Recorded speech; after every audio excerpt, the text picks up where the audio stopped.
Hi everybody, welcome to Schmellett's Cooking. Today we're going to be making pumpernickel bread. Check it out.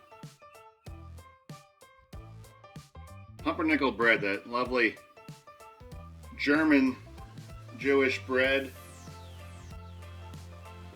that is such a great deep flavor. What we're going to do is start with some tepid water. I got it about 105 degrees, a cup and a quarter. And we're going to add the equivalent of 2 packets of yeast. Going to give that a stir.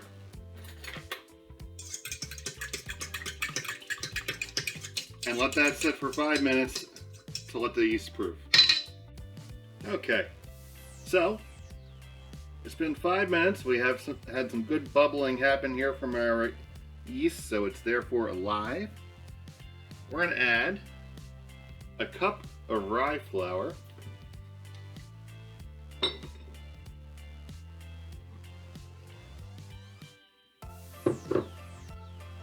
a cup of whole wheat flour,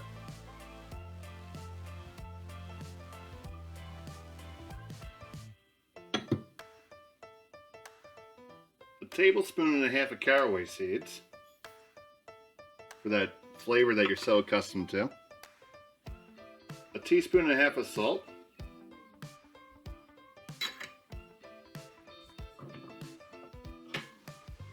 two tablespoons of unsweetened cocoa powder,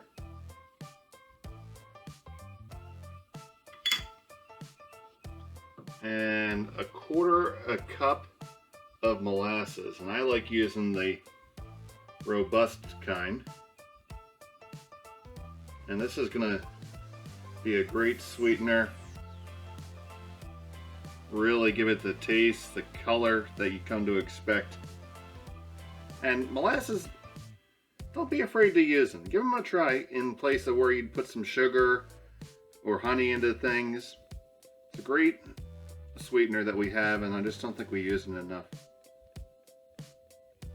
Most everybody likes it because people drink rum, and rum is made from molasses. Alright, so now we're going to attach our dough hook and get this started.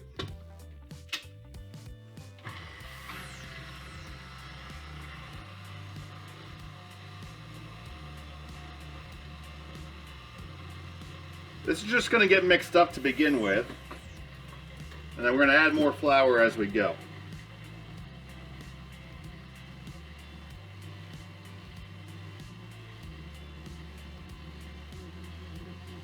But first we want to massage it into this sticky mess.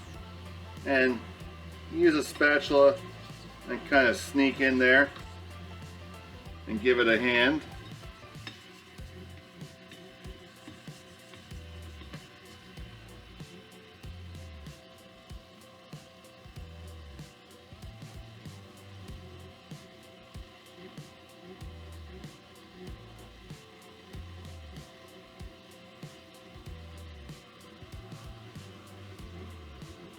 I can smell that cocoa and that molasses in there. It's intoxicating.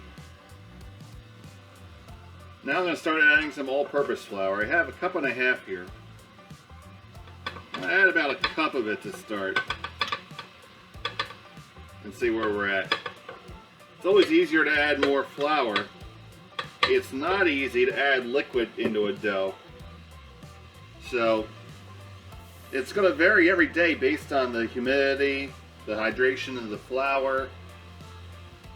If you're using the amount of liquid, and especially if you're doing any type of dough that has like an egg in it, well, an egg it's variable, so it's not exact. And what we're looking for is this to come together and pull away cleanly off the sides of the bowl.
Alright, so it's still really sticky, so we're going to add some more flour.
And this whole process generally takes between 5 and 10 minutes to get right.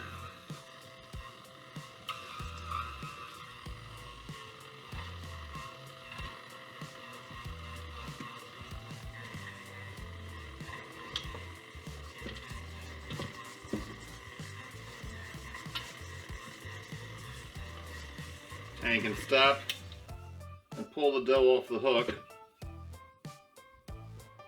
And that helps it to pick up more flour again.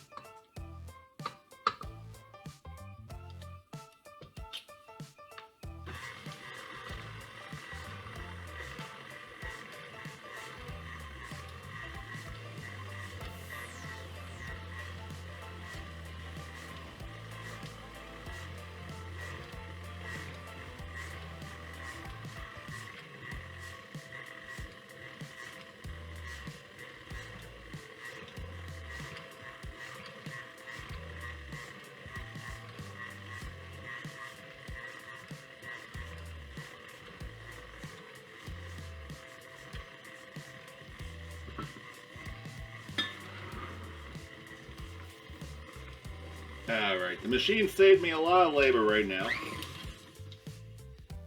And what I have is really close to perfect. But what I'm going to do is just dust my work surface here with some flour. And use the best two tools I have in the kitchen, my hands. And bring this together.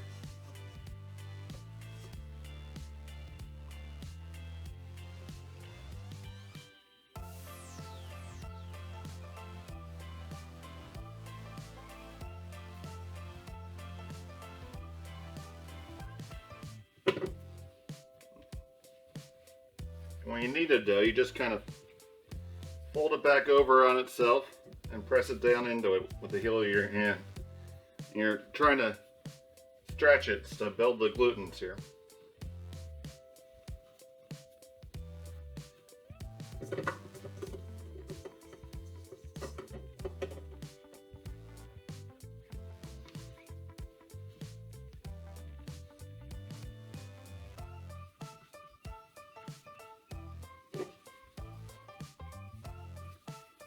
And eventually what you'll end up with is something that's smooth and resilient. And a little sticky, but not too sticky.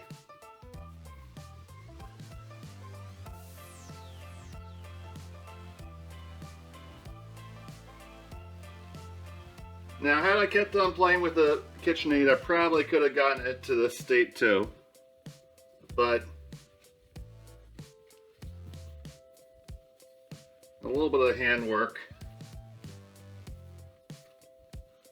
will ensure that you get it right. And you see, it's kind of grasping my hand, but it's not stuck to it.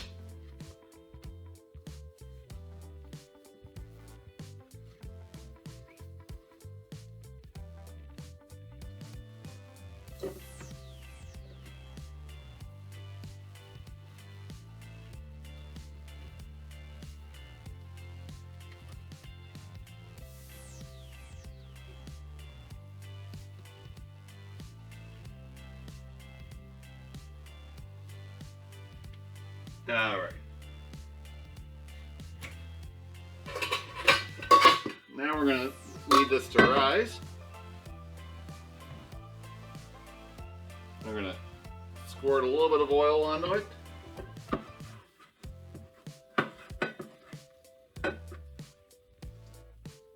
Make sure the bowl is fully greased and there's grease all over it. We don't want this dough to dry out. And we're going to let this rise for about an hour and a half until it's doubled up in size.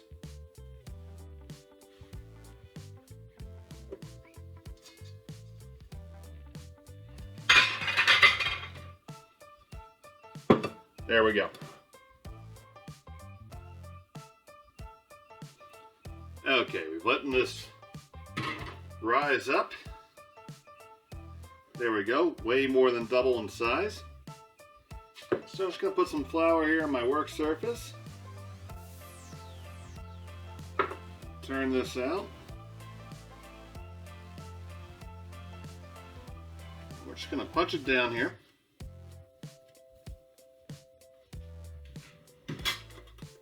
And I'm going to make 2 smaller loaves into this, as opposed to one ginormous one.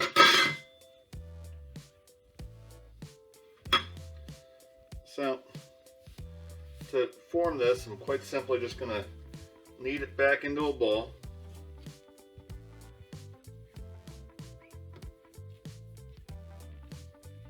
And then start to stretch the dough over itself.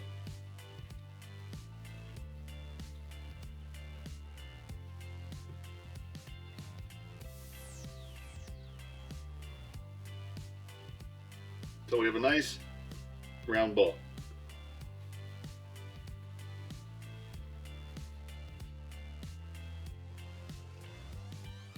I have my cookie sheet here, which I have a silk pad on. And I put a little bit of cornmeal on there.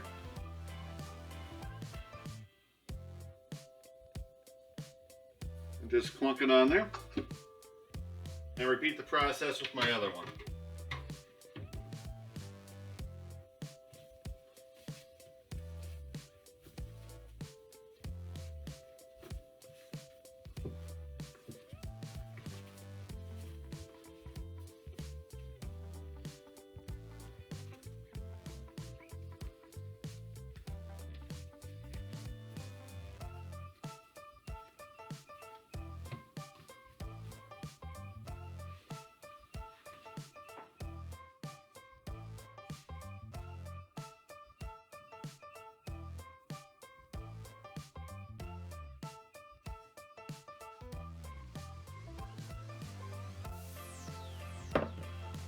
Now I'm going to cover these.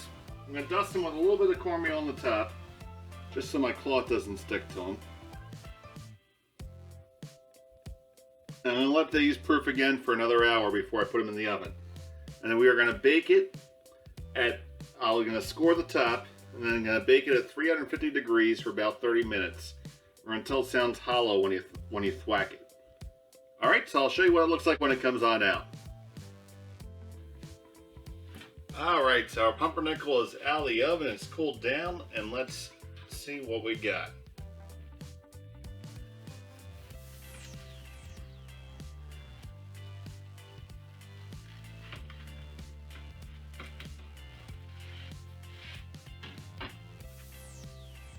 Nice, beautiful crumb texture.